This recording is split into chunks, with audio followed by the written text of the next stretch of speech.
బీహార్లో ఎండల మాదిరే తెలంగాణ రాజకీయాలు కూడా అంతే హాట్ గా కొనసాగుతున్నాయి. బీఆర్ఎస్ వర్సెస్ కాంగ్రెస్ గా పొలిటికల్ రచ్చ జరుగుతోంది.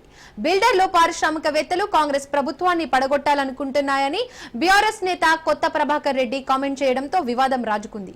కొత్త ప్రభాకర్ రెడ్డి వ్యాఖ్యలకు కాంగ్రెస్ నేతలు తీవ్రంగా తప్పుపట్టారు. అధికార దాహంతో ప్రభుత్వం ఏర్పడిన వారం నుంచే కూల్చే యత్నం జరుగుతోందంటూ మంత్రి పొంగులేటి సీరియస్ అయ్యారు. బజారులో పశువుల మాదిరి ఎందరిని కొట్టారో కొనండి, ఎందరిని కొంటారో కొనండి చూద్దామన్నారు పొన్నం ప్రభాకర్. ఇక ప్రభుత్వాన్ని కూల్చే కుట్రలపై చర్చించి నిర్ణయం తీసుకుంటామన్నారు టీపీసీసీ చీఫ్ మహేష్ కుమార్ గౌడ్.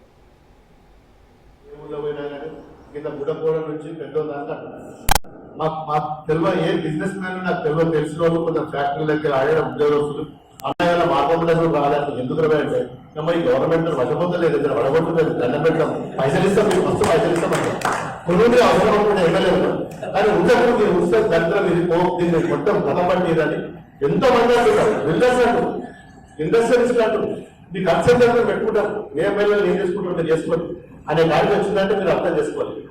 దాంట్లో దుర్మార్గమైన సౌమ్యములో ఇలాంటి వ్యాఖ్యలకి తావులేదు.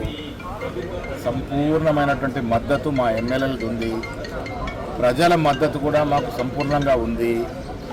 ఇలాంటి చోటా మోటా వ్యాఖ్యలకు భయపడేది లేదు. ప్రభాకర్ రెడ్డి గారు మరి వారేమన్నా వారికి ఉన్నటువంటి డబ్బు ఆస్తిపాస్తుల హామీతో మాట్లాడుతున్నారో తెలియదు. ఉంటుంది డెఫినెట్గా 10 ఏళ్ళు యథేచ్ఛగా దోచుకున్నారు. దాంట్లో ఇలాంటి కొత్త ప్రభాకర్ కూడా అవకాశాలు వచ్చినాయి. ఆ దోపిడీ నుంచి ఇలా బయటపడుతున్నారు కాబట్టి అక్కస్తో మా ప్రభుత్వం విమర్శలు చేస్తూ ఉన్నారు.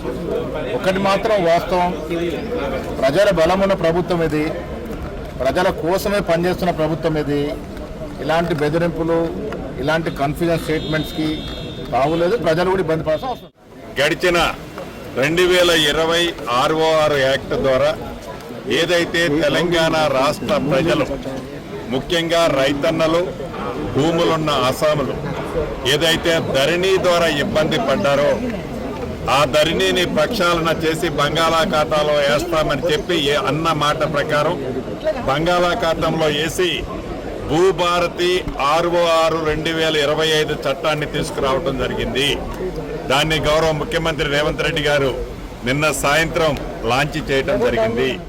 గౌరవ ముఖ్యమంత్రి గారు, ఉప ముఖ్యమంత్రి గారు, పిసిసి అధ్యక్షులు కూడా ఇందుకు సంబంధించిన నిర్దేశనం చేయడం జరిగింది. అదేవిధంగా అన్ని రాజకీయ పార్టీలను కూడా ఏ శాసనసభలోనైతే అది బీజేపీ గాని టీఆర్ఎస్ ఎంఐఎంతో సహా ఏకగ్రీవ తీర్మానానికి మద్దతు ఇచ్చినారో మరి కేంద్రంలో రాష్ట్రపతి గారి ఆమోదం పొందడానికి సంబంధించి కూడా భవిష్యత్ కార్యాచరణ తీసుకునే ఒక కార్యక్రమం రూపొందిస్తున్నాం. అందుకే ఈ సమావేశాల్లో ఒక రోడ్ మ్యాప్ తయారు చేసుకుని దేశవ్యాప్తంగా తెలంగాణ రోల్ మోడల్ గా ఉన్న ఈ యొక్క కుల సర్వే 42% రిజర్వేషన్ల చట్టాన్ని ఆమోదింపజేసుకొని తెలంగాణలో అమలు చేయడానికి సంబంధించిన ప్రక్రియను వేగవంతం చేస్తాం.